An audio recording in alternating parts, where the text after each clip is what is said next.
YouTube squad, what is going on? Spiritual family, ladies and gentlemen, agents, bots, Decepticons, AI algorithms that are probably studying me and figuring out how to like make digital clones of me to like sell products to people 20 years down the line or whatever you're doing. Hey, you know what? I'm not here to judge. Just here to say what's up. Welcome. Cheers. All right. Good morning, grand rising, whatever you prefer. All right.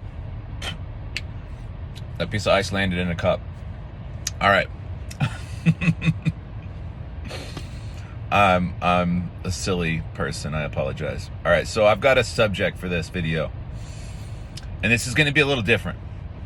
This is going to be a little different than our typical subject matter, because this is a semen retention oriented channel, self-development, and living a God-centered life. You know, that's kind of the main deal about what we talk about here. Celibacy, you know, going against the grain, being set apart, you know, the whole chosen one talking point on the internet, which is really just to say, you know, you're somebody that's set apart from the status quo, from the ways of the world.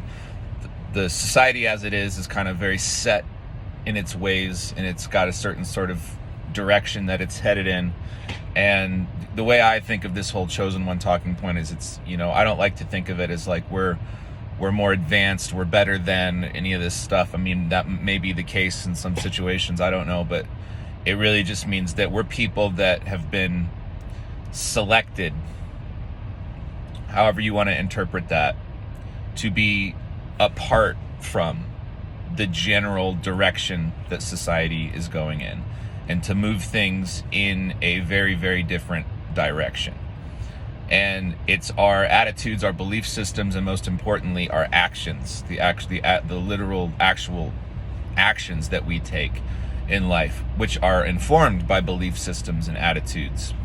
So all of these things have to kind of shift within us for us to contribute to the greater shift in the collective that we all know needs to happen. Everybody knows that things need to change here. That's something I think no matter what side of any issue you're on, you can at the very least agree that society is in need of a major change. So we get to be a part of that by being against the grain, by being set apart, by being quote unquote chosen. So that's a big aspect of what I like to talk about on this channel. But on this video, I want to focus in specifically on the subject of psychological warfare. So we talk a lot about spiritual warfare here, which is a huge aspect of the path of celibacy or retention. It's a huge aspect of any spiritual path, any true spiritual path. Like if you are truly advancing spiritually, there are always going to be forces of resistance against that advancement. And the same thing is true actually if you're going to advance physically. If I'm going to become physically stronger, I have to go lift weights and then eat properly, right? I have to take some action, and in the course of that action there's resistance. Those weights push against me. It gets harder, and I have to be able to move more weight later on, you know, progressively overload my body, and then my body responds by growing muscles and getting stronger, right? So in the pursuit of physical strength, there is resistance. There has to be.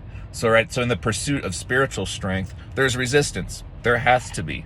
It's not a bad thing. It's just, it is what it is. So spiritual warfare is the resistance that we experience on our spiritual paths, on our path of ascension. We're trying to get better. We're trying to get stronger. We're trying to get more evolved, more wise, more compassionate, more discerning, more knowledgeable, more benevolent, more powerful in the spiritual sense. We're able to manifest realities with greater ease. You know, it's like you look at Genesis, right? The story of creation. All God has to do is say the word, and there it is. God says, let there be light, and there's light, right? So that power that God has, you know, is the ultimate absolute power. But we, being made in God's image, being part of God's creation, and having some of that creative power endowed in us, we also have the ability to manifest things in a similar way. Although that ability is limited when we are sickened, when we are weakened, when we have demonic strongholds, when we have attachments, when we're in sin, basically. The more we're in sin, the more our ability to manifest changes in reality is diminished, right? But then again, being in sin means you have allied with that force that resists us on the righteous path. You've allied with that force, and that force is also real. And that force will give you some momentum towards certain things in life. And if that's what you want, that's what you want. God gave you free will. You can ally with that force of darkness. You can sell your soul. You can forego all righteousness and marry the forces of darkness into fame and fortune until you ultimately are spiritually destroyed is what will happen. But I think those of us that are on this channel, you guys, you wouldn't be subscribed if you weren't wise enough to know that following Satan leads to your ultimate demise, and following God, following the truth, following righteousness leads to your ultimate ascension. So to me, it's it's a very easy choice to make which direction I want to go in, but it's not easy to go in that direction, because there's the resistance. Like I said, it's not easy to get physically stronger. It's not easy to get spiritually stronger either. So what does the resistance look like, though, really right now on planet Earth, in this stage of humanity's development, at this point in history? The way the warfare actually unfolds is mostly psychological. Mostly. Yes, there are bombs being dropped in certain parts of the world. There are certain military actions happening. There are invasions that happen. There's physical combat. There is that. The spiritual aspect of things is much more abstract than that, much more difficult to articulate, and I think we all experience it in our own sort of unique individual ways, because we all have unique strengths and weaknesses, and places where the enemy can get through to us. Anytime we have our guard down, anytime our armor isn't full, the enemy is going to find that weak spot and try to get there. And so the weak spots, as far as the spiritual warfare goes, for most people, it's mental, it's psychological. That's where they're going to get to you. So, and that's especially the case when you start to become somebody who is moving out of this habitual sexual gratification habit that so many people are trapped in, through the porn, casual relationships, dating apps, all of this stuff. People just taking the one of the most powerful aspects of themselves as a being and just haphazardly just spilling it everywhere. They're like a bucket full of water with a million holes in it. Every time you act out in that way, it's like you drill holes in your bucket, and your vitality just drains out of you, and you just become empty over time. And then you're just like an empty person walking around, and you have no real substance and no charisma and no character.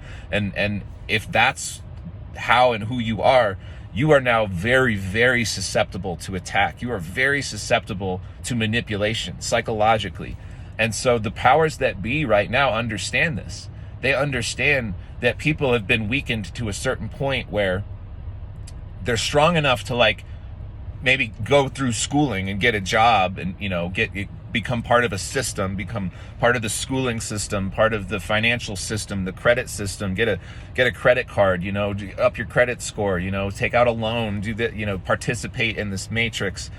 They get people just strong enough to play the game in the matrix, but sort of dumb enough and weak enough, that lacking that vitality to the point where they are easy targets for psychological manipulation, which makes society easily sort of controlled and manipulated. And that's exactly what's happening right now. That's why you have such a rise in the subject of conspiracy theory. It used to be like a countercultural niche thing like that, and I've been into this stuff forever. So it's funny for me to see this become popular all of a sudden, because I've been into this for a long time. But I'm like, oh, finally, finally people are catching up. I don't know how you guys didn't see it sooner. We're being treated like cattle here. the people that claim to care about you don't care about you. You know, the people giving you a loan, they don't give a damn about you, right? The medical system, the people making the drugs to help you with diabetes and cancer and chemotherapy, they don't give a damn about you. The people at the very top, the people working under the people at the top, they might care. They might go into these fields because part of them cares and wants to do the right thing.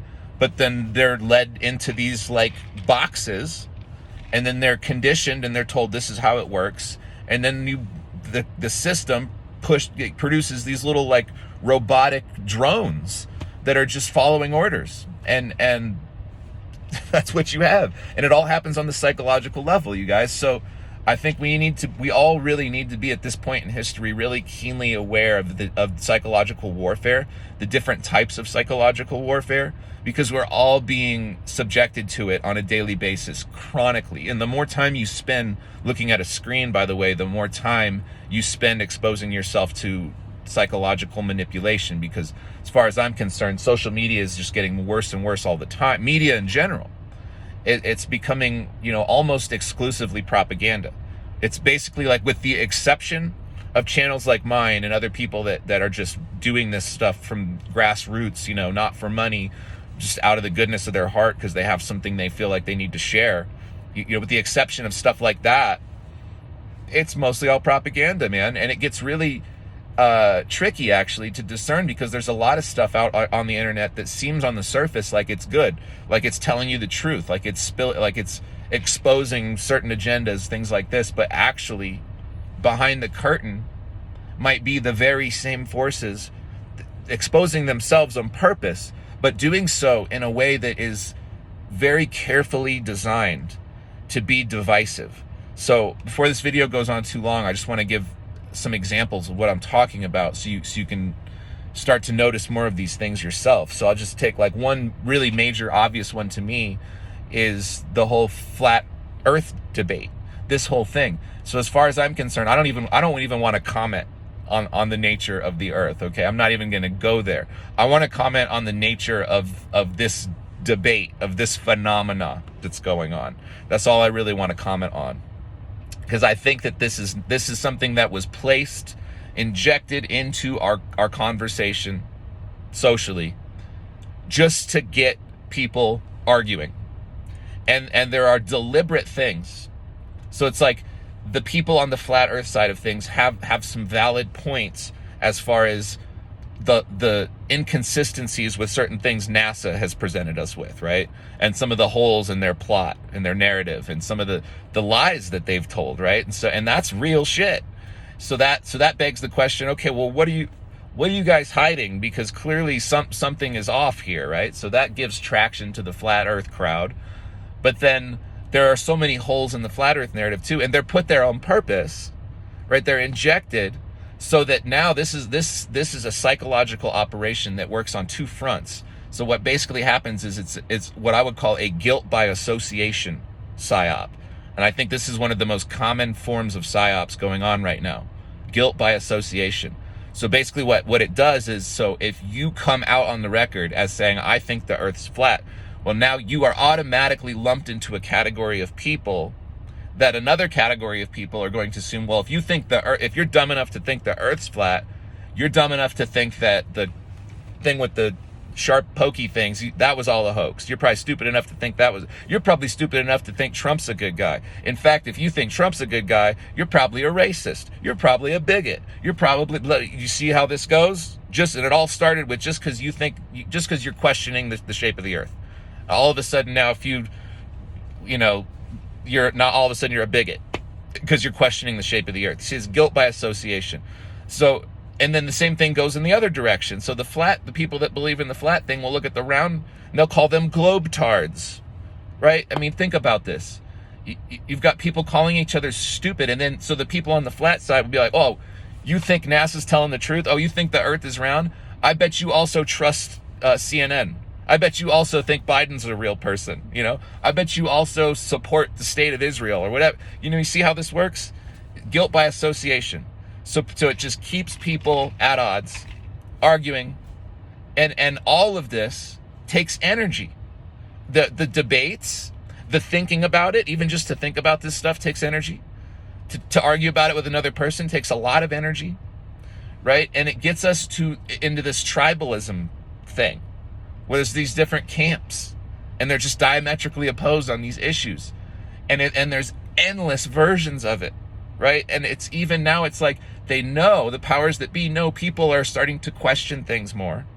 They're starting to realize that we are in this matrix situation. So really their best hope of kind of mitigating the potential damage of being discovered for what they really are is for them to just throw so much smoke in the air with all of this conspiracy stuff that it gets the people that would be awakened ones are wasting their energy going down all of these rabbit holes, arguing about that, is Tom Hanks involved? Is Jimmy Kimmel one of them? Is Jim Carrey one of them? And then people debate about all this stuff. And it's like, I don't even want to get into who's who and what's what, because I think the main objective here is that they want us to be talking about this stuff. They want us to be arguing about it. They want us to be confused about it. That's the point. It's a psychological operation, and it's enormous, right? And that's just one little aspect of it. Then there's the whole psychological, warfare that goes on within religion, within the church, within organized religious structures. There's a whole entire other type of psychological warfare going on.